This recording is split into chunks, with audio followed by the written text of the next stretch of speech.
안녕하세요. 오늘은 우리한테 진짜 익숙한 단어죠. department. 근데 이 단어 생각보다 되게 깊은 뜻이 숨어 있거든요. 오늘 저랑 같이 한번 제대로 파헤쳐 보시죠.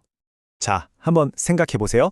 사무실, 대학교, 그리고 쇼핑센터. 이 세 군데, 공통점이 있을까요? 전혀 없어 보이잖아요. 그런데 있습니다. 이 셋을 하나로 꿰뚫는 연결고리가 있는데 그 비밀이 바로 오늘 우리가 파헤칠 이 단어, 디파트먼트에 숨어 있다는 거죠. 자, 그래서 오늘은요, department가 도대체 뭔지, 그 핵심 의미부터 시작해서요, 우리가 맨날 쓰는 직장에서는 어떻게 쓰이는지, 또 직장 밖에서는 어떤 모습인지도 볼 거고요. 그리고 이거랑 헷갈리는 단어들 있잖아요. 그것들이랑 비교도 싹 해드릴게요. 마지막에는 이 단어가 왜 그렇게 중요한지까지 확실하게 정리해드리겠습니다. 좋습니다. 그럼 첫 번째, 디파트먼트란 무엇인가?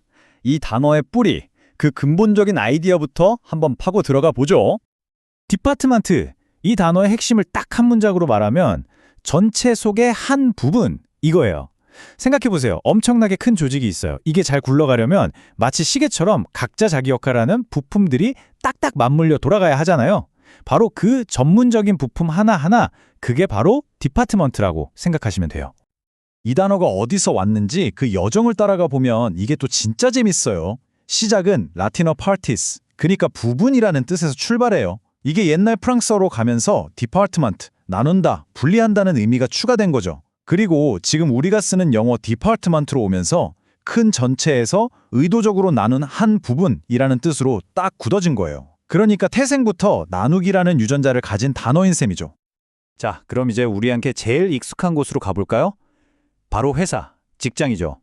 이 비즈니스 세계에서 디파트먼트가 어떻게 쓰이는지, 그러니까 조직을 굴러가게 만드는 그 엔진룸들을 하나씩 들여다보겠습니다.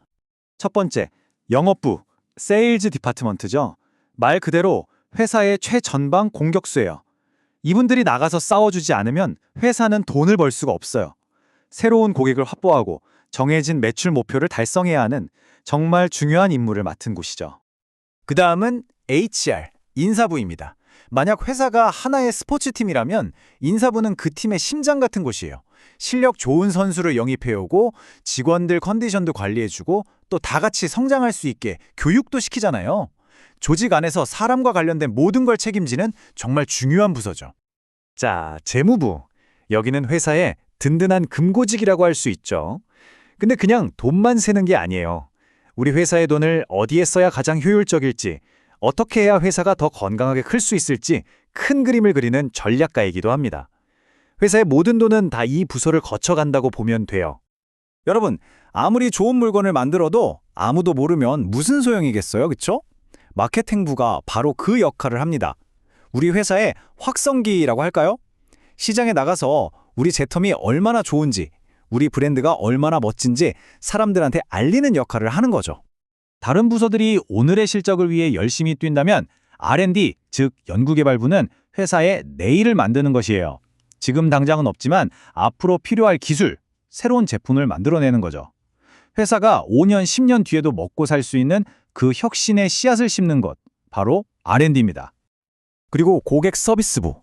이 부서는 회사의 얼굴이면서 동시에 귀예요. 고객들 목소리를 가장 가까이에서 듣는 곳이잖아요. 좋은 소리든 쓴 소리든 다 듣고 문제가 생겼을 때 제일 먼저 달려가서 해결해주는 해결사 역할도 하죠. 고객을 우리 회사의 찐팬으로 만드는 정말 중요한 역할을 합니다. 자, 그런데요. 이 디파트먼트라는 개념이 꼭 회사에만 있는 건 아니거든요. 이제 시야를 좀 더 넓혀서 우리 주변 다른 곳에서는 이 아이디어가 어떻게 쓰이고 있는지 한번 둘러볼까요? 생각해보면 이 기능별로 나눈다는 아이디어는 정말 어디에나 있어요. 대학교 가면 역사학과, 영문학과처럼 학문별로 학과가 나뉘어 있잖아요. 그게 바로 History Department, English Department죠. 우리가 자주 가는 백화점도 마찬가지예요. 의류 코너, 가전 코너, 이것도 일종의 디파트먼트 스토어인 거죠. 나라를 운영하는 정부도 보세요. 국방부, 외교부처럼 각자 맡은 일에 따라 부로 나뉘어 있잖아요. 장소는 다 다르지만 전문 분야별로 나눈다는 핵심 원리는 완전히 똑같습니다. 자, 이번에는요. 디파트먼트랑 비슷해서 좀 헷갈리는 단어들이 몇 개 있거든요. 이것들을 비교하면서 그 미묘한 차이를 한번 짚어볼게요. 이거 알고 나면 어휘력이 훨씬 더 세련돼 보일 거예요. 디파트먼트랑 디비전, 둘 다 우리말로 하면 부 같아서 헷갈리는데 뭐가 다를까요? 이건 그냥 크기 차이라고 생각하시면 제일 쉬워요. 디비전이 훨씬 더 큰 덩어리입니다. 예를 들어 어떤 회사에 가전사업본부라는 디비전이 있다면 그 안에 영업부, 마케팅부, 개발부 같은 여러 디파트먼트가 속해 있는 거죠. 디비전이 더 상위 개념이에요. 그럼 섹션은요? 이건 반대예요. 더 작은 단위입니다. 조직도를 한번 떠올려 보세요. 마케팅부라는 디파트먼트가 있다면 그 밑에 광고팀이나 홍보팀 같은 섹션이 있을 수 있는 거죠. 그러니까 부 아래 과나 팀 정도라고 생각하면 딱 맞습니다. 디파트먼트하고 브랜치는 나누는 기준 자체가 완전히 달라요. 디파트먼트는 어떤 일을 하느냐, 즉 기능으로 나눈 거잖아요. 마케팅, 인사 이런 식으로요. 근데 브랜치는 어디에 있느냐, 즉 위치로 나눈 거예요. 서울 지점, 뉴욕 지점 이런 식으로요. 완전 다른 개념이죠. 자, 이제 거의 다 왔습니다. 그럼 오늘 우리가 나눈 이야기들, 이 단어가 왜 중요한지 그 핵심을 한번 정리해 볼까요?